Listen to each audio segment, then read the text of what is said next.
Hello दोस्तों, स्वागत है आप लोगों को प्रतिज्ञा जॉब एकेडमी यूट्यूब चैनल पर। तो जैसा कि हम लोग जान रहे हैं कि लगातार एसएससी जीडी का मैथ एनालिसिस का हम लोग सीरीज चला रहे हैं। उसी कड़ी में आज हम लोग पहला सवाल देखेंगे। कहता है कि find the value of x. एक इक्वेशन दिया हुआ है, इसको हम लोग को सॉल्व करना है। तो यहाँ से हम लोग सॉल्व जब करना शुरू करेंगे तो ये हो जाएगा 6x माइनस 1, माइनस की एंट्री देंगे तो माइनस 8x और माइनस माइनस क्या हो जाएगा यहाँ पर प्लस 5 इज इक्वल टू 7। इसको आगे हम सॉल्व करेंगे तो 6x में से माइनस 8x घटेगा तो माइनस का 2x और ये जब ऐड होगा तो प्लस का 4 और ये प्लस का 4 जब उधर जाएगा तो 7 माइनस 4 तो माइनस का 2x इज इक्वल टू 3, इसलिए x बराबर हो जाएगा -3/2 जो ऑप्शन नंबर ए में है। मेरे दोस्त चलिए नेक्स्ट क्वेश्चन आ गया है। रख हौसला मंजर भी आएगा, प्यासे के पास चलकर समंदर भी आएगा, थक कर न बैठ मंजिल के मुसाफिर, मंजिल भी मिलेगी और मंजिल मिलने का मजा भी आएगा। तो आइए नेक्स्ट क्वेश्चन हम लोग देखते हैं। कहता है कि x के 5 एक संख्या है जो हमको पता नहीं है। किसी संख्या के 5/4 का 7/8 315 है। तो हम लोग क्या किए कि किसी संख्या को x लेट कर और इसके बाद x बराबर जब हम वैल्यू निकालेंगे तो k का सबका मतलब गुना होगा और ये 4 और 8 इधर डिवाइड में उधर जाएगा तो मल्टीप्लाई में होगा। ये 5 से पहले आप कैंसिल कर लीजिए, 5 से कैंसिल करेंगे तो 63 टाइम्स और फिर 7 से कैंसिल करेंगे तो 9 टाइम्स में 7 9 63 होता है। तो x का वैल्यू निकालेंगे तो 9 × 4 × 8। इसको हम अभी गुना भी नहीं करने वाले हैं क्योंकि आपसे प्रश्न मांगा है कि संख्या का 5/9 क्या होगा। तो संख्या को तो फिलहाल हम x बोल दिए हैं, इसका मतलब आपको x का 5/9 आपसे मांगा है।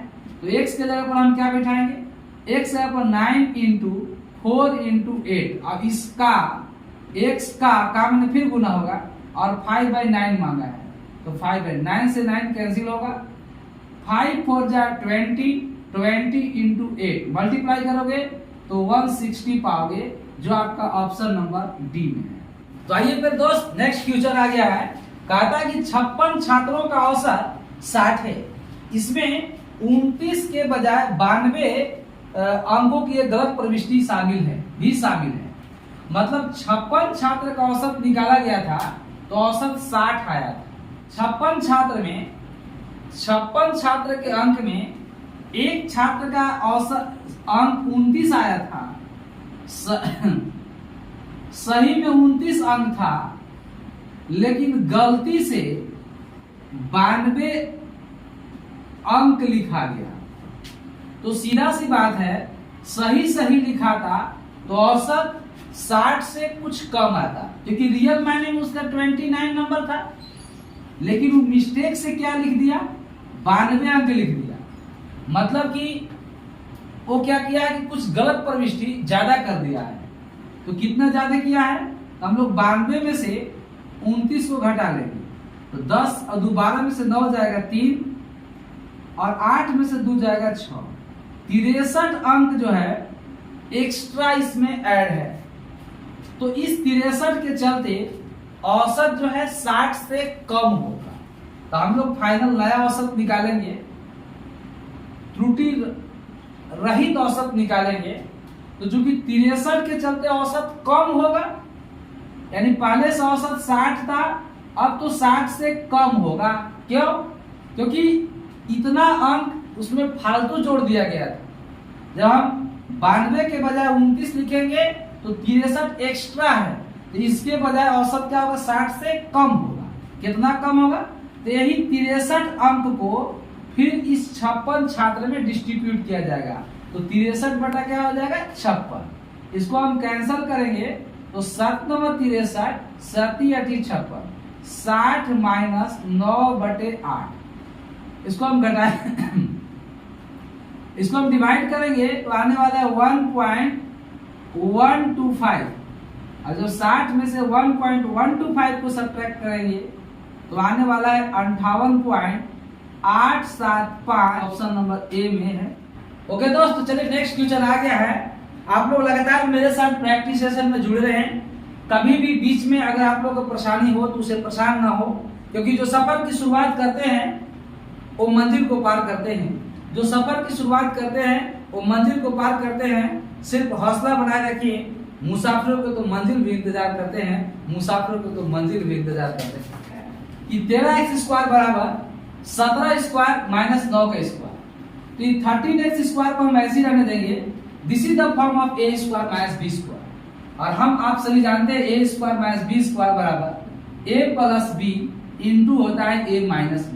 मतलब कि a का वैल्यू है और ये किसका वैल्यू है, b का। एक बार दोनों जुटेगा और एक बार दोनों घटेगा, तो 17 और 9 कितना हो जाएगा, 26। और एक बार घटाइएगा, 17 में से 9 घटेगा तो 8।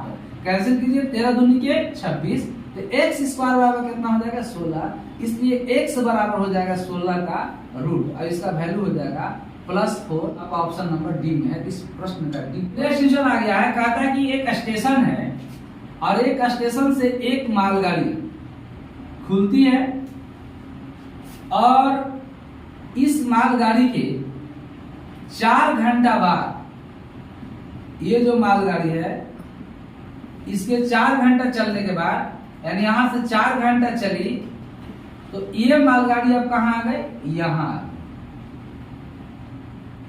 और जैसे 4 घंटा बाद यहां आए तब तक यहां पर एक दूसरा मालगाड़ी आ गया और ये दूसरा मालगाड़ी का चाल दिया हुआ है 60 किलोमीटर पर आवर। और पहला मालगाड़ी जो यहाँ से 4 घंटा पहले निकल चुकी है उसका चाल नहीं दिया हुआ, इसका चाल हम x किलोमीटर पर आवर लेकर। ये जो सेकेंड वाली मालगाड़ी आई यहां से स्टेशन से 8 घंटा बाद जाके इसको पार कर जाती है। तो यानी सेकेंड वाला मालगाड़ी 8 घंटा चलती है, तो पहला वाला मालगाड़ी कितना चला होगा क्योंकि फर्स्ट वाला मालगाड़ी 4 घंटा पहले स्टेशन से रवाना हुई है, तो 4 घंटा वो और प्लस 8 घंटा जो ये ओवरटेक कर रही थी, ये भी तो रुकी हुई नहीं थी ना, ये फर्स्ट वाली ट्रेन भी तो चल ही रही थी।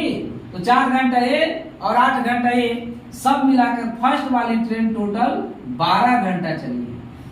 और जब सेकेंड ट्रेन फर्स्ट ट्रेन को पार कर रही होगी तो जितना ही 8 घंटे में दूरी तय किया होगा, फर्स्ट वाला ट्रेन उतना दूरी 12 घंटे में तय की होगी। मतलब दोनों तरफ से दूरी क्या हो जाएगा, फिक्स हो जाएगा। और हम लोग जानते हैं कि दूरी बराबर होता है चाल गुने समय, चाल गुने समय। तो इसका चाल क्या था, इसका चाल है सेकेंड वाला के 60 और टोटल समय चला है 8 घंटा। और फर्स्ट वाला ट्रेन का चाल नहीं पता है उसका x, और फर्स्ट वाला ट्रेन टोटल चला है 12 घंटा और दोनों का दूरी क्या होगा, आपस में बराबर हो जाएगा।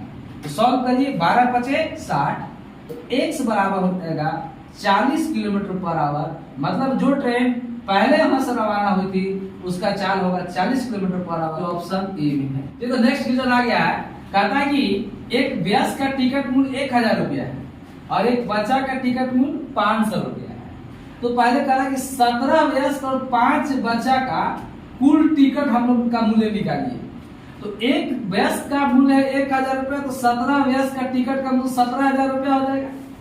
और एक बच्चा का टिकट दर है 500 रुपया, तो 5 को बच्चा का टिकट दर कितना हो जाएगा, 2500 रुपया। अगर कोई छूट न दी जाए तो हमको टोटल किराया कितना देना होगा, टोटल मूल्य देना होगा 19,500 रुपया।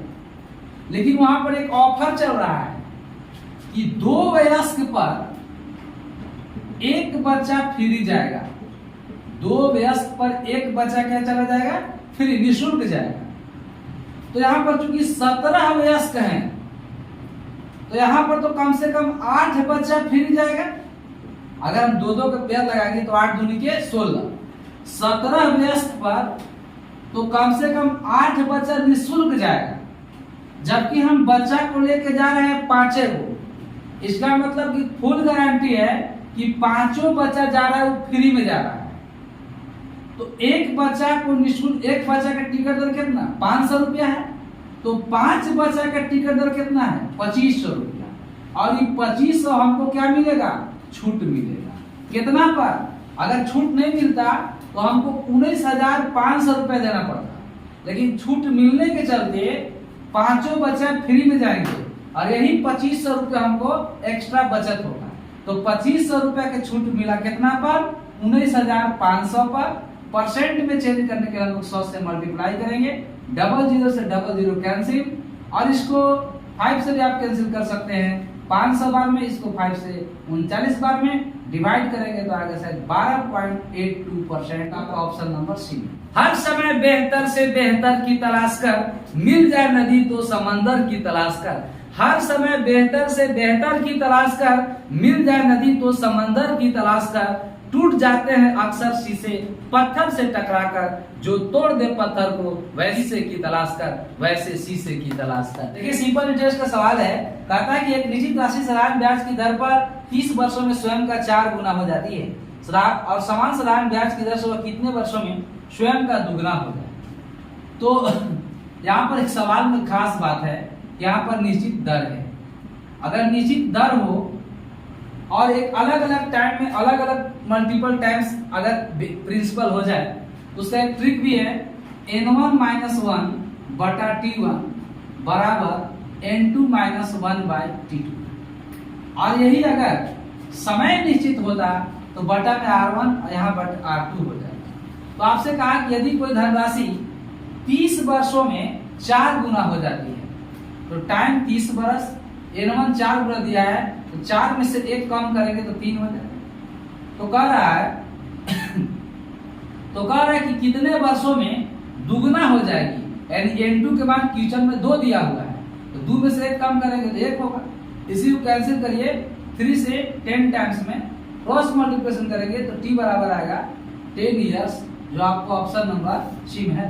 नेक्स्ट क्वेश्चन आ गया है, एक दुकानदार 1190 रुपए प्रति केजी की दर से एक अखरोट बेचता है, 1190 रुपए प्रति केजी बेचता है, और इतना में बेचने से उसको 10% हानि हो जाता है।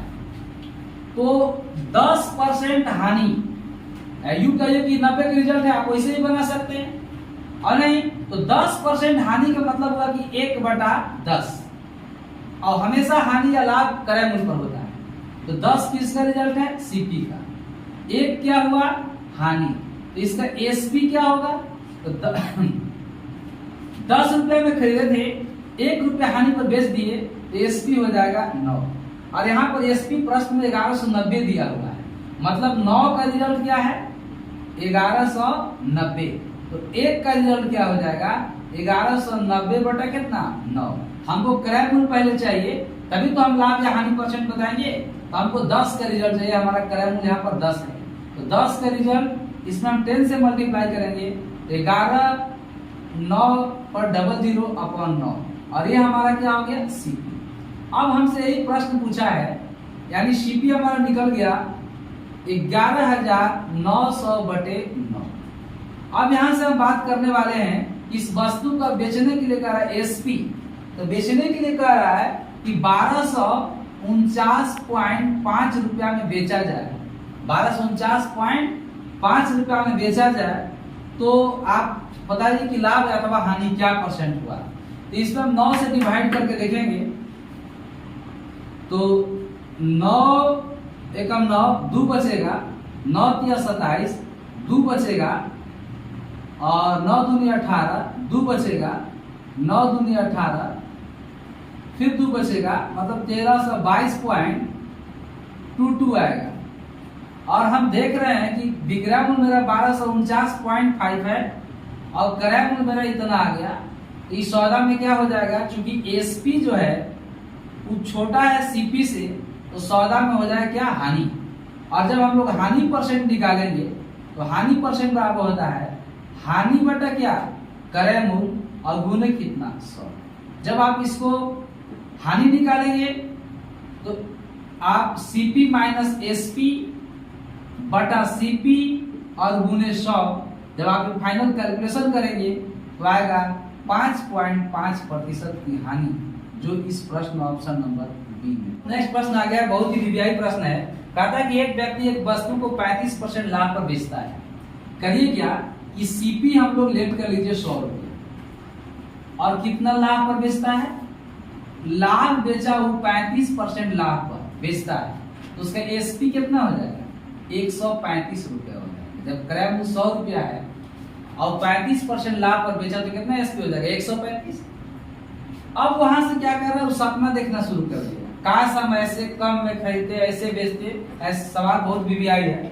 कहता है यदि वह उस वस्तु को 15% कम में खरीदता, कितना कम में खरीदता, 15% कम, तो न्यू सीपी क्या हो जाता? तो जो न्यू सीपी 100 पहले एसपी 9 पहले सीपी 100 था, तो न्यू सीपी 15% कम के बाद हो जाएगा कितना, 85। कितना होगा, 85।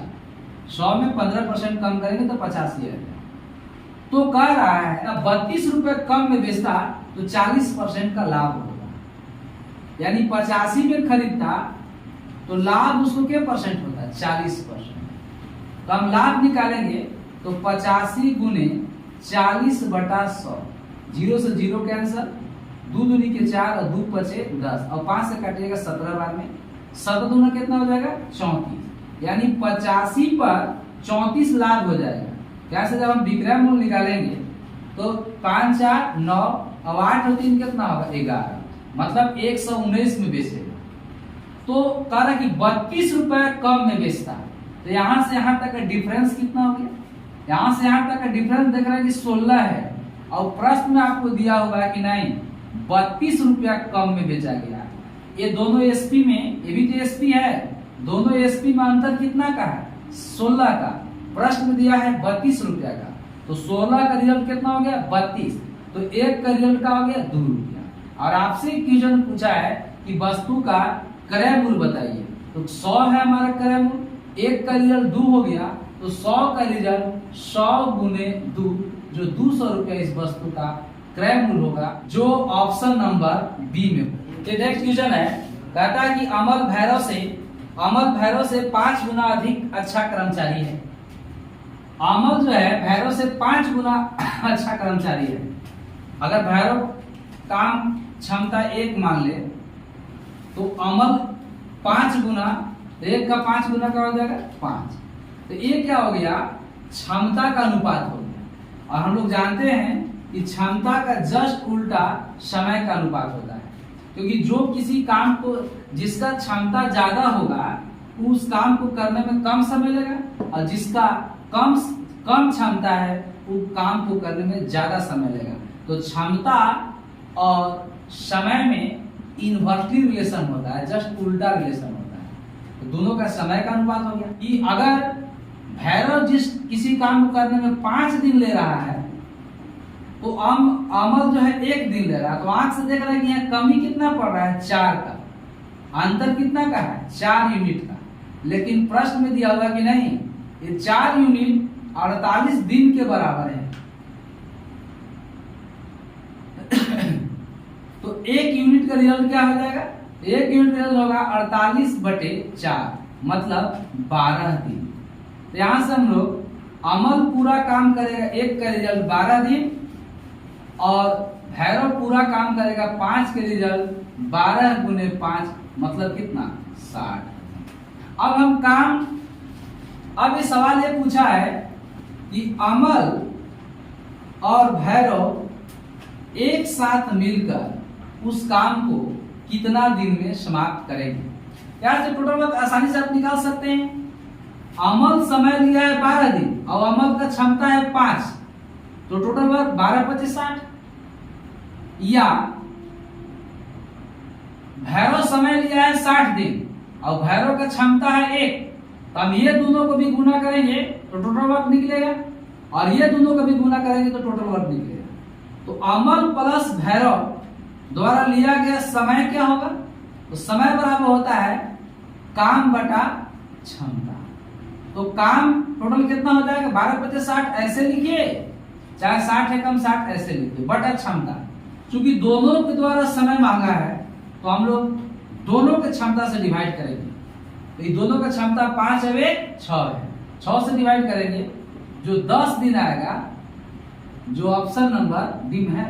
आज के मैथ एनालिसिस के सीरीज में इतना ही सवाल, फिर हम लोग मिलेंगे इस मैथ एनालिसिस के पार्ट 2 में। अगर आप हमारी वीडियो आपको पसंद आता है और इससे कुछ फायदा होता है तो कृपया आप मेरे चैनल को लाइक करिए, सब्सक्राइब करिए, और हाँ बेल आइकन भी दबा के रखिए ताकि डेली के वीडियो का नोटिफिकेशन सबसे पहले आपके पास